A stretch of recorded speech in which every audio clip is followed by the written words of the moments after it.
చెప్పండి అన్న, ఈరోజు విచారణ ఎట్లా ఉండబోతుంది కేటీఆర్? ఇప్పుడు విచారణ ఎట్లా ఉంటుంది అనేది వాళ్ళు పిలిచారు ఈడీ వాళ్ళు.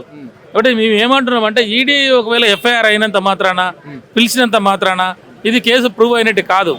గత 10 సంవత్సరాలలో మనం చూస్తున్నప్పుడు భారతదేశంలో 5279 సుమారు ఈడీ కేసులు రిజిస్టర్ అయినాయి. అందులో కేవలం 40 కేసులు మాత్రమే ప్రూవ్ అయినాయి. 3 కేసులు అక్విటల్ అయినాయి. మిగతా కేసులన్నీ పెండింగ్నే ఉన్నాయి. కాబట్టి ఈడీ ఎఫ్ఐఆర్ అయినంత మాత్రాన, ఈడీ కేసులు పెట్టినంత మాత్రాన వీళ్ళు నిందితులు కాదు. ఇంకోటి మొన్నటిదాకా ఏసీబీ అన్నారు. ఏసీబీ ప్రాతిపదికన ఆ ఎఫ్ఐఆర్ ప్రాతిపదికన ఈడీ పిలుస్తున్నది. ఈ ఏసీబీ కేసులలో ఎక్కడ లంచాలు ఇచ్చినట్టు తీసుకున్నట్టు ఏం లేవు. కేటీఆర్ గారు చాలా స్పష్టంగా చెప్తా ఉన్నారు, ఇంట్లో లంచాలు ఇచ్చిన వాళ్ళు తీసుకున్న వాళ్ళు ఎవరు లేరు. నా బామ్మారిది అకౌంట్లకు రాలే, నా మేనమామ అకౌంట్లకు రాలే, నా మేనల్లుడి అకౌంట్లకు రాలే.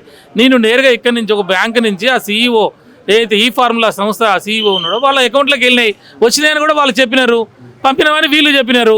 ఇంక ఇక్కడ కేసు ఏమున్నది, ఇక్కడ దొంగతనం ఏమున్నది, ఇక్కడ లంచాలు ఏమున్నాయి? కాబట్టి మేము లంచాలు లేవు, దొంగతనం లేదని చెప్తున్నాం. కాబట్టి మేము ఏమంటున్నామో ఇవన్నీ కూడా పొలిటికల్ వెండేటా కింద చూడాల్సిన కేసులు. రాజకీయ ప్రతీకార చర్యలలో భాగంగా ప్రతిపక్షాలని ప్రశ్నించే గొంతుకల్ని తప్పుడు కేసులు పెట్టి ఈ రకంగా చేయడం అనేది కరెక్ట్ కాదంటున్నాం మేము. కాబట్టి ఈడీ అలా పిలవచ్చు, ఇన్వెస్టిగేషన్ చేయవచ్చు, దానికి మేము సహకరిస్తామనే చెప్తున్నాం. ఏసీబీకి కూడా మేము సహకరిస్తామని చెప్తున్నాం. అంటే గతంలో ఏసీబీ విచారణ చేసింది, 82 క్వశ్చన్స్ అడిగింది కేటీఆర్కు అని చెప్పేసి కేటీఆరే చెప్పాడు. సో ఇప్పుడు ఈడీ కూడా ఎన్ని క్వశ్చన్లు అడగబోతుంది. సో ఇప్పుడు ఈడీ దగ్గరకు పోతే తప్పకుండా అరెస్ట్ అవుతాడా అని చెప్పేసి కాంగ్రెస్ శ్రేణులు అంటున్నారు. దీన్ని ఎట్లా చూడొచ్చు?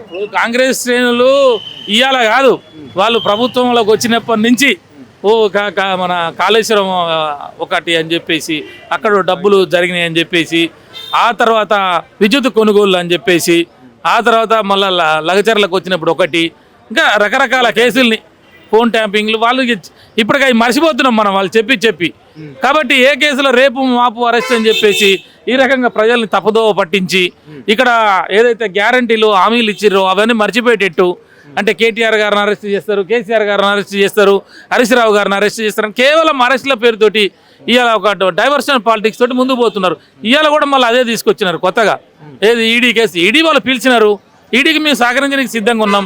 ఏసీబీ కేసు ఎఫ్ఐఆర్ ప్రాతిపదికనే ఈడీ కేసు అయింది.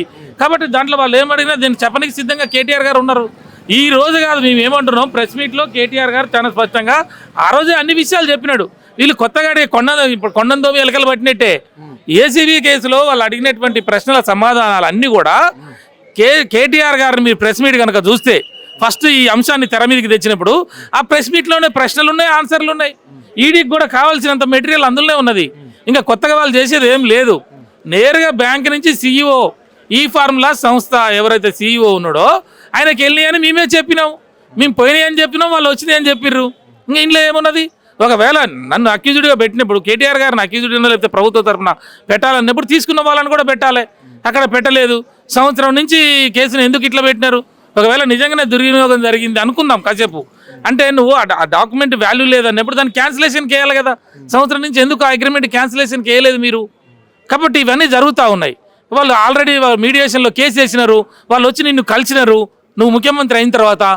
కాబట్టి ఇవన్నీ కూడా చూద్దాం. ఇవన్నీ మేము ఏమంటున్నాం అంటే పొలిటికల్ వెండెట్టా అంటున్నాం. మేము రాజకీయంగా కక్ష తీర్చుకునేటువంటి కేసులు అంటున్నాం. మీరు ఇంకెన్ని కేసులు పెట్టినా కూడా ఇక్కడ కేటీఆర్ గారు కానీ, హరీష్ రావు గారు కానీ, కవితక్క కానీ, కేసీఆర్ కానీ, ఈవెన్ తెలంగాణ ఉద్యమ టీఆర్ఎస్ పార్టీ నాయకులు శ్రేణులు ఎవరు కూడా భయపడే స్థితిలో లేరు. ప్రజలకు స్పష్టంగా అర్థమైపోయింది ఈ దొంగ కేసులు, ఫాల్ట్ కేసులు, బేస్లెస్ కేసులు అనేది అర్థమవుతున్నది. మొన్న ఏసీబీ విచారణకు కేటీఆర్ తన అడ్వకేట్తో పోయిండు, ఈరోజు ఈడీ విచారణకి ఇక్కడ అడ్వకేట్తో పోతుండా? అది ఇప్పుడు మేమందరం ఇక్కడ వారు ఇక్కడికి వస్తారని ఉన్నాము. బహుశా పోవచ్చు. అడ్వకేట్స్ అనేది హక్కు. అది అడ్వకేట్స్ తీసుకుపోయినంత మాత్రం అనేది తప్పు చేసినట్టు లేకపోతే రైట్ లేదనో దొంగలని కాదు. అది అడ్వకేట్ అనేది అడ్వకేట్ తోటి పోవడం అనేది రైట్. కాబట్టి నువ్వు దాన్ని తప్పక చూడడానికి లేదు. ఈడీ కాడికైనా పోవచ్చు, ఏసీబీ కాడికైనా పోవచ్చు, రేపు ఎక్కడికైనా పోవచ్చు. కాబట్టి అడ్వకేట్ అనేది మనకు అవసరం. అది రాజ్యాంగం కల్పించిన హక్కు. అది దాన్ని ఇంకా మనం కొడుగుడ్డు మీద వీకాల్సిన అవసరం లేదు. కాబట్టి పోవచ్చు కాక. ఇది పరిస్థితి. కేటీఆర్ ఎలాంటి తప్పు చేయలేడు కాబట్టి మొన్న ఏసీబీ విచారణకు సహకరించాడు, ఇప్పుడు ఈడీకి కూడా సహకరిస్తారు అని చెప్పేసి ఉపేందర్ స్పష్టంగా చెప్పడం అనేది జరిగింది. సో ఏది ఈ ఫార్మా రేస్ కేసును కేవలము నగరాన్ని అభివృద్ధి చేయడానికి అంటే నగరం గురించి చెప్పడానికి విదేశాలకు తెలియపరచడానికి ఇది ఇక్కడ కేసు ఇక్కడ అది ఈ రేసు ఫార్మా నిర్వహించడం జరిగింది. దాని మీద కావాలనే ఏదో నిందలు ఆరోపణలు చేసి కాంగ్రెస్ ప్రభుత్వం కుట్ర చేస్తుంది, కేటీఆర్ని అరెస్ట్ చేయాలని ఆయన పన్నాగం కట్టుకున్నాడు రేవంత్ రెడ్డి అని చెప్పేసి ఆయన స్పష్టంగా చెప్పడం అనేది జరిగింది. కెమెరా పర్సన్ ప్రవీణ్ తోరు, అదే టీవీ, హైదరాబాద్.